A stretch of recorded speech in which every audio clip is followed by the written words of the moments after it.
Consider your words carefully, my friend. I'm one bad sentence away from an alignment shift. Let's talk about how players can craft interesting story arcs for their characters on this episode of The Local Disaster Tour Guide.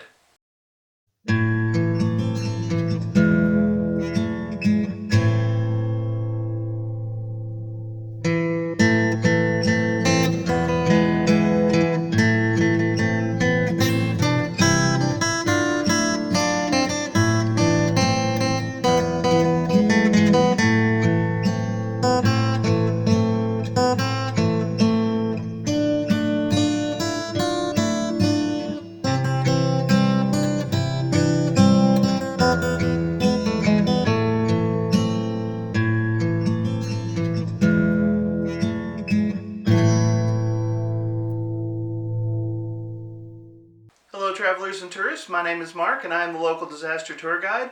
That's right, I am a storyteller who really wants to know what the goals, dreams, and challenges you would hope your character will face are going to be.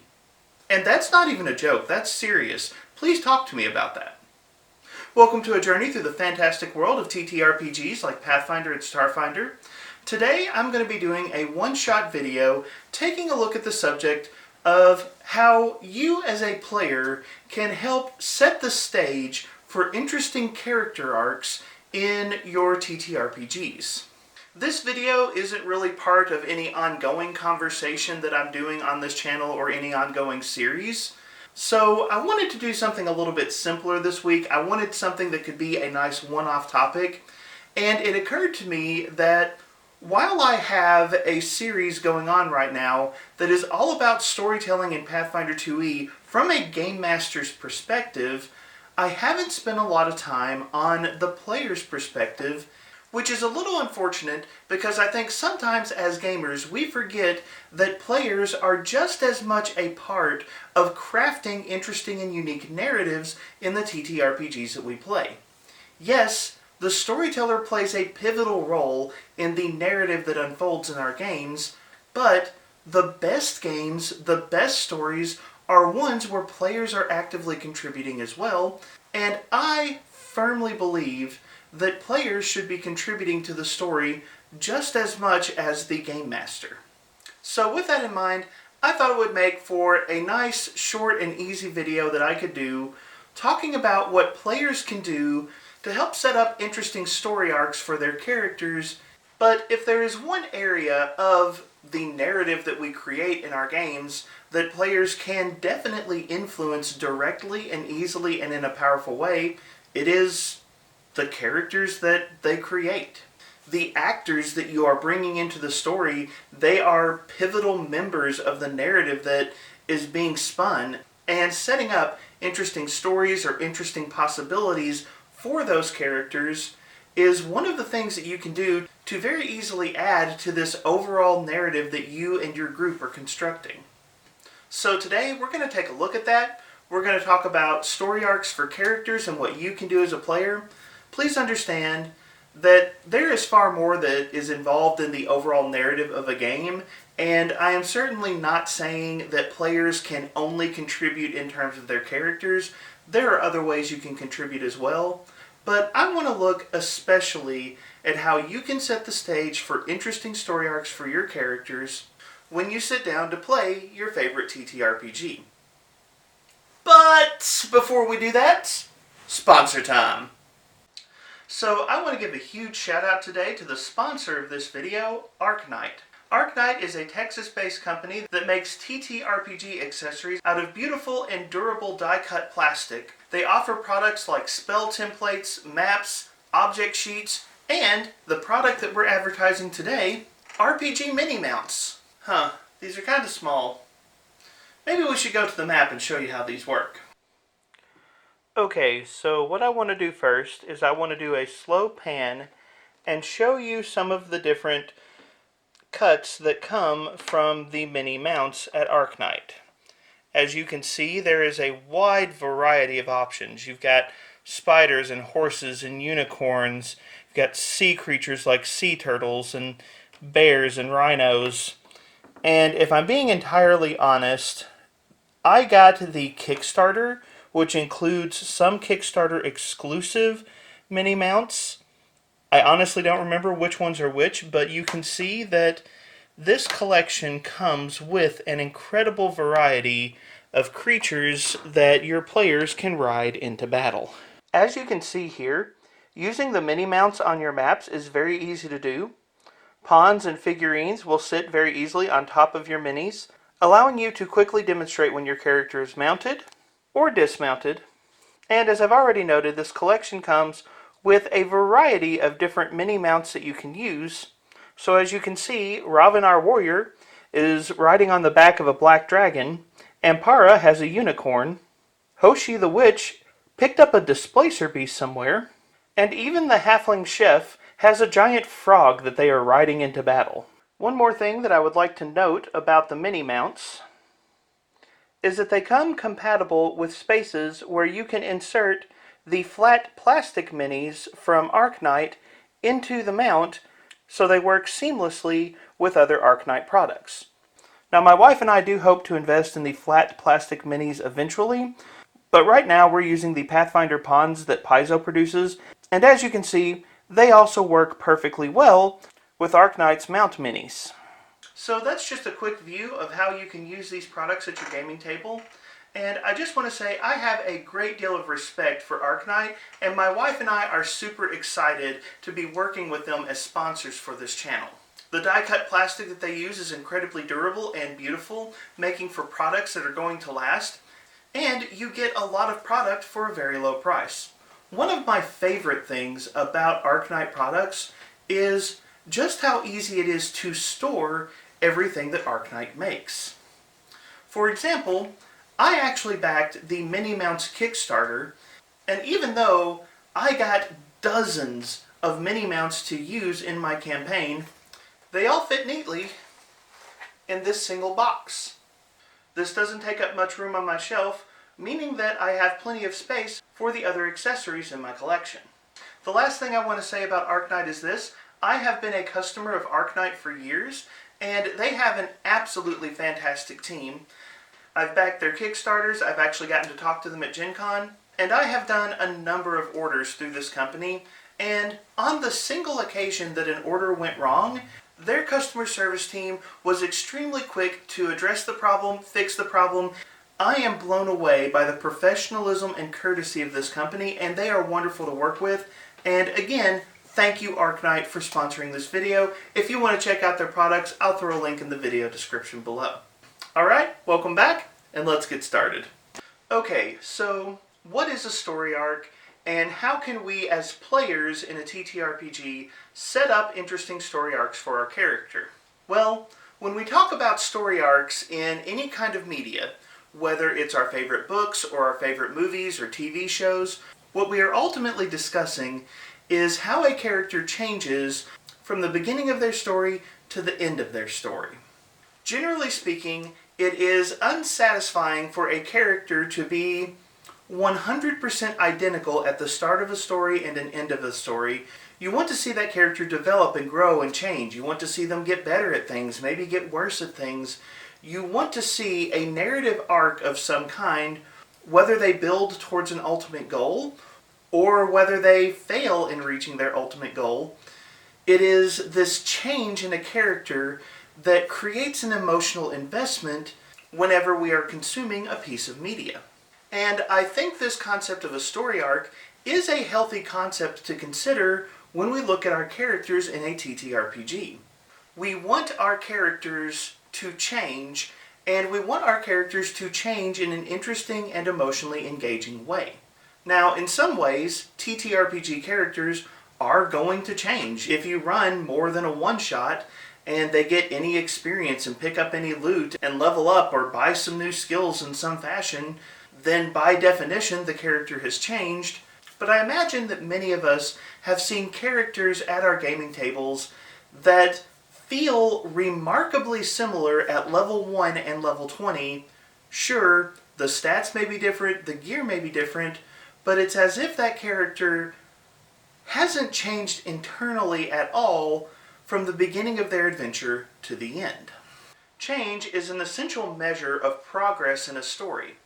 That change can be for the better or for the worse, but if there is no change there, it feels unsatisfying. Now, I will say really quick that some people, when they approach games like Pathfinder or D&D or other tabletop RPGs, they're just looking for and I'm not saying this to be degrading, a combat simulator. They want to roll some dice, fight some orcs, gather some loot, and that is all they are looking for. And hey, I can understand the desire to have a little escapism, play a game, have a good time, laugh with your friends, and for that to be all that you're looking for, that's perfectly okay. But I do think that most gamers, especially when you're looking at long-term campaigns that can last for months, maybe even years, that part of investing in that story is a desire for the growth and development of whatever character you're controlling through that narrative.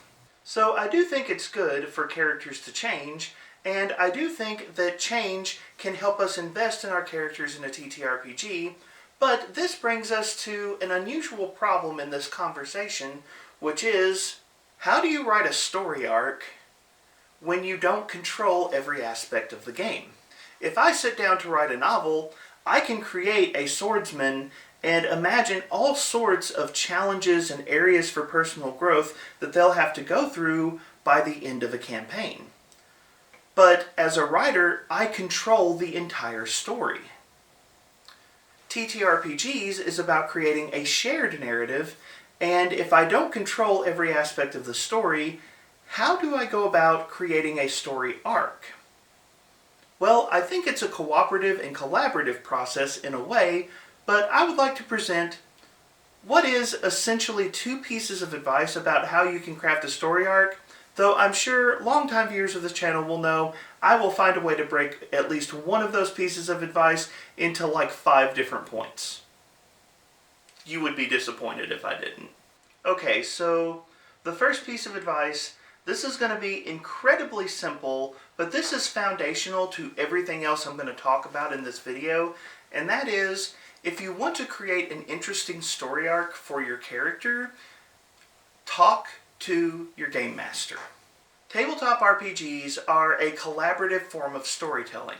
We are working with several of our friends to help create interesting stories, interesting narratives, and so if we want to create an interesting story for our character, we need to involve other people in that story, and especially in the context of a TTRPG, we need to talk to our storytellers and let them know what we are interested in doing so that they have a chance to work that into their narrative. Several years ago, I was running a campaign, and one of my players came to me and said that one of their personal goals was to face and ultimately kill their father, who had done all kinds of terrible, evil stuff in that character's backstory. One of the core things they wanted to happen was they wanted to confront their father and bring them to justice for all of the evil that they had done. And as a game master, I was so deeply appreciative that my player told me that that was something that they wanted. I was able to work that into the story, and I made good use out of that particular NPC that my player gave me, and I was able to weave them into my story very easily. Because they came to me with that request, I was able to include it, and that portion of the campaign became a very famous and memorable part of that particular campaign. By the same token, when I'm a player, I will often tell game masters, this is what I would like to do with my character, can you work this in one way or another? If you are interested in a story arc for your character, talking to your game master is one of the most important things you can do to help ensure that that becomes a part of the narrative that you are weaving with the rest of your group. And, you know, I've kind of been hinting at this a little bit, so let's just go ahead and make it plain. Talking to your game master is critical, but talking to your fellow players is often just as important. One of the most interesting story arcs I ever got to do with one of my characters involved working out a common backstory between me and one of my friends.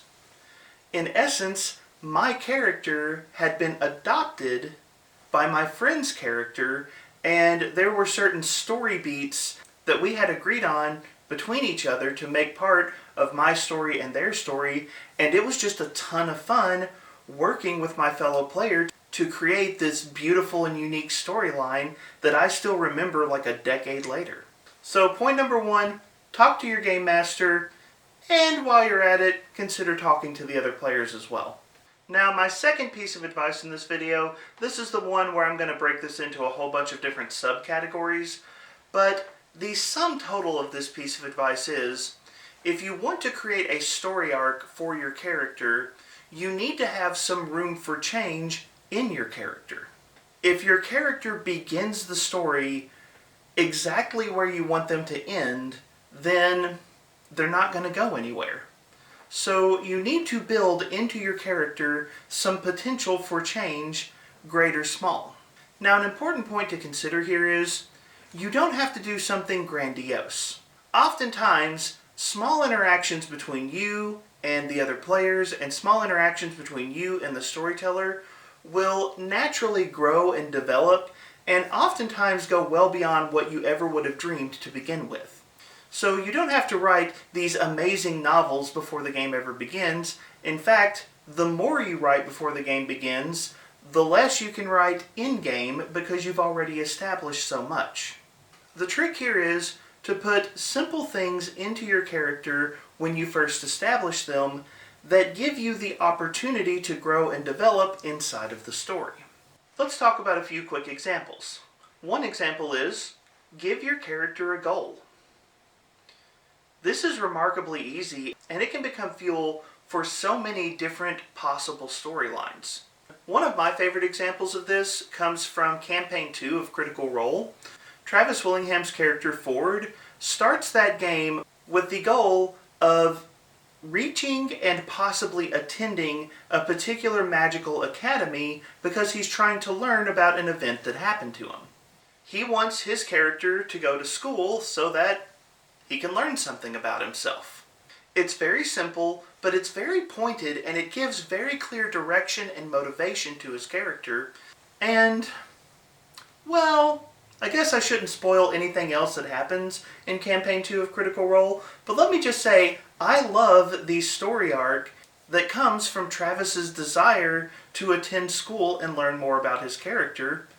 Giving his character a goal at the start of the game introduces an opportunity for his character to grow and change and become something new. Another option that you can use to set up the potential for character change is to give your character a flaw of some kind. And if you think about different stories that we enjoy, this is a very common trick. Give your character some area where they struggle, some issue where they have a problem, and you suddenly have a wealth of opportunity for your character to struggle with things and to grow and to develop and to learn. A simple but classic example is a character with an anger problem. Maybe the character is heroic, maybe the character is courageous, maybe the character is an all-around good guy that people tend to like, but that character's temper tends to get them into trouble, and wrestling with that temper and learning to tame that temper can be a huge source of character development and character growth, and I'm pretty sure you can tell, could also serve as a source of adventure inspiration as well. If you want to go a little more advanced, you could try giving your character a dilemma that they don't know how to solve. Give your character two competing obligations or goals. Give your character two conflicting values and tell your storyteller, I want to have to choose. Here's a simple example. Imagine you have a lawful good champion of Aristil, who is a faithful servant to a local lord and a genuinely kind-hearted family man. Now, imagine if that champion of Aristil is put in a situation where they must choose between their service to their lord and their care for their family. That could be a very intense, very engaging, and very interesting story.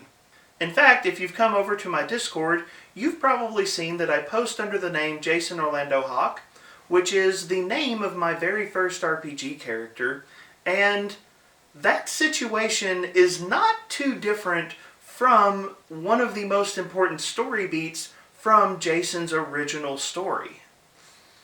That dilemma of which obligation do I choose was one of the most important role-playing moments I ever had with that character, and it is still a role-playing moment I remember to this day, 2 decades later. So if you're looking for a fun story arc, consider giving your character 2 sets of obligations or 2 sets of values, and then just telling your story, put these into conflict and make me choose. A final option, if you have a lot of trust between you and your storyteller, is to give your storyteller an unknown of some kind that your character has to react to.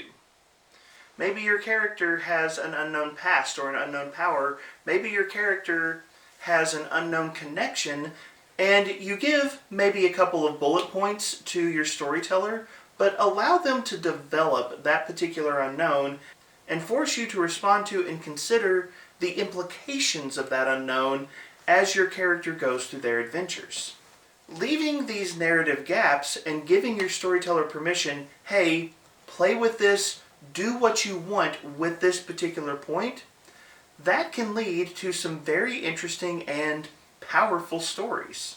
I remember one campaign where my wife was playing a character that was trying to recover a stolen sword.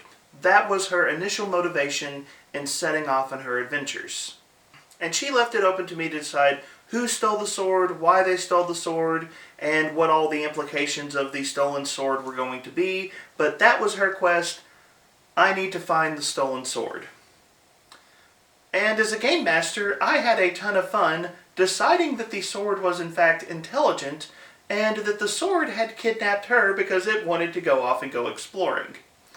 And the look on her face when she realized that that was the actual plot twist was golden. But she trusted me with that aspect of her character, and I was able to use it to create a very memorable moment inside of the game.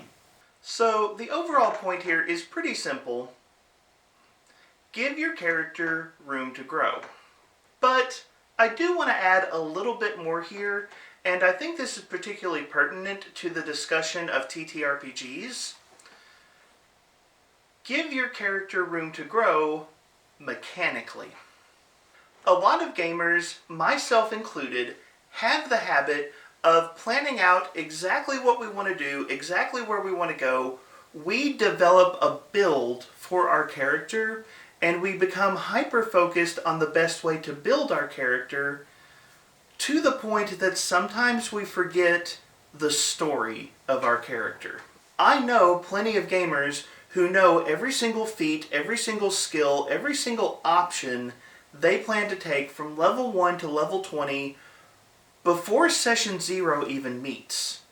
They have their dream character, and that character hasn't encountered a single moment inside of the game world yet. And allow me to say, I am guilty of this. I do this all the time, and over the years I've had to learn to rein that impulse in just a little bit and give my characters a chance to grow mechanically inside of the story. I don't just leave room for a personality change, but I actually try to leave room in the builds that I do to let that character grow mechanically in ways I didn't initially predict. One way you can do this is set your character up for an alignment change. I'm serious. This is one of the easiest things you can do at the start of a story, and it can have incredible dividends to the narrative that you create. I remember in a Pathfinder 1E campaign creating a character that was a lawful neutral arcanist, and that particular character, he and his family were under the oppressive control of an evil dragon.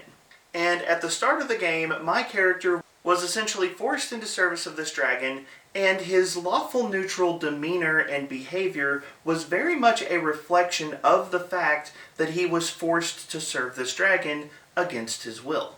Now, obviously, part of that story was my character was eventually going to try to get freedom for himself and his family from said evil dragon.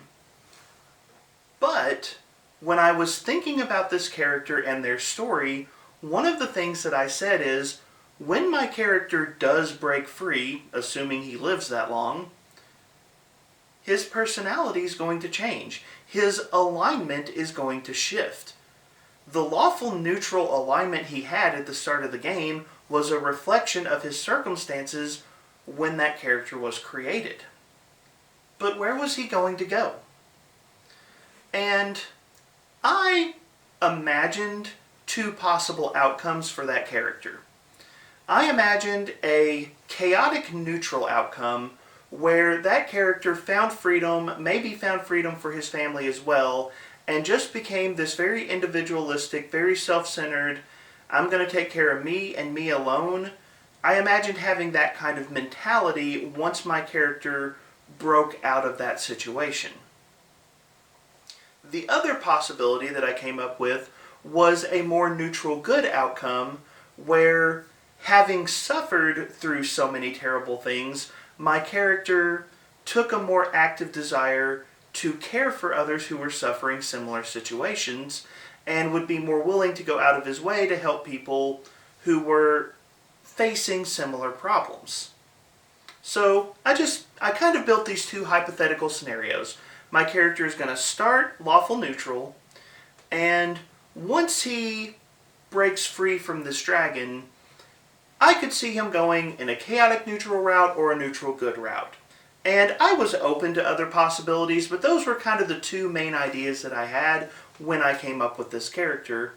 And I took those ideas to my storyteller and said, I want this character to have an alignment shift at some point. I'm starting him at lawful neutral. These are kind of the ideas that I'm looking at, but I want my character, as he escapes from this situation, to have to develop a new sense of what his morality is. And let me just say, I could go on a very long tangent about how much I enjoyed role-playing that character and role-playing the shift of his mentality. And I didn't know when the story started which way it was going to go. And it wasn't until a particular scene where one of my party members was being threatened by a particularly monstrous hydra, and I realized that my character in that moment, the way that they were thinking, they would have rushed in to save their friend. That was the moment that I realized, this character is going the neutral good route. And it was kind of a surprise to me, but I enjoyed it. It was a good surprise. I left room for that change mechanically. I'm going to let my alignment shift, and I was genuinely surprised by the outcome in the course of that game. But as cool as that alignment shift was, it wasn't the only room for change that I had in that character. This was Pathfinder 1st Edition. I also only had a partial build for that character. Now, I was playing an Arcanist, I was playing a Spellcaster. I knew that I was going to have 20 levels of Spellcaster in Pathfinder 1st Edition, because if you're playing a Spellcaster, you want to be all in on the Spellcaster part. I knew I was doing that, but in terms of the actual build, I only picked out about 16 class levels. I actually left about 4 class levels open with a few different options of what I thought that character might do towards the end of their career. I left those open so I could choose based on the story. And even though I had 16 levels picked out, I didn't make every choice for those levels ahead of time. I left several feats open. I left several skill selections open. There were several different aspects of that character that I deliberately said, I'm going to make these choices based off what happens inside of the game. And I'll go ahead and say that as the game progressed, there were several occasions where I was kind of surprised by what skills and what abilities I chose for that character, but they were a reflection of the story that was being told. One of the big outcomes for that character is I ended up building them in a stealth-focused direction and gave them a lot of skill selections and a lot of feat selections that allowed them to blend magic with stealth and camouflage and those kinds of abilities, and that was a reflection of what was coming in the story. That wasn't my original build, but it was something that happened, and it was very enjoyable to me. And at the end of the campaign, I actually stopped taking levels in Arcanist and started taking levels in Lore Master because of specific events inside of the story that were driving my character and the choices that they were making. Leaving parts of your build open gives your character room to grow and change and respond to the narrative that you and your friends are constructing. So if you're like me and you enjoy making these really complex builds, make the habit, leave some pieces open so that you can be surprised and fill them in and let the narrative cause your character to change and to grow. Now, since this is a Pathfinder 2e channel, let me just throw out a quick piece of advice. I would recommend leaving a minimum of 4 of your character's class feats open so that you have room to adjust your character based off of the story that you and your table is telling. If your character decides to take an archetype, the game very strongly pushes you to take a total of 3 archetype feats before leaving whatever archetype you might have selected. So, leaving a minimum of 4 class feats open gives your character room to decide they want to go into a particular career and even back out of that career if it is important or appropriate to the story that you're telling. Obviously, there's a ton of other stuff that you can do and leave open in Pathfinder 2e, but the principle here is simple. Give your character room to change and allow the story to drive them, and you will be surprised where you end up. But that's all I've got for you today. Let me turn the conversation over to you. What are your thoughts about how to set up story arcs for your characters in TTRPGs? Leave your thoughts in the comments below. I'd love to hear your suggestions for things that you can do as a player to help set up interesting stories that your characters can go through. If you enjoyed this video, I encourage you to leave a like and share it. You can check out my free Discord, linked down in the video description. And while you're down there, you can check out my Patreon as well. My Patreon has early access to at least 1 video a week, and there are some more benefits coming soon as well that you might be interested in. But far and away, the best thing you can do is jump into the comments section, be a part of the conversation. I appreciate all of the insights and feedback I get from this community, so I'm looking forward to hearing your ideas. And let me just give one last shout out to ArcKnight and say thank you again for sponsoring this video. There's a link to their page in the video description as well. Thank you so much for being here. Thank you so much for being a part of the conversation, and have a wonderful day.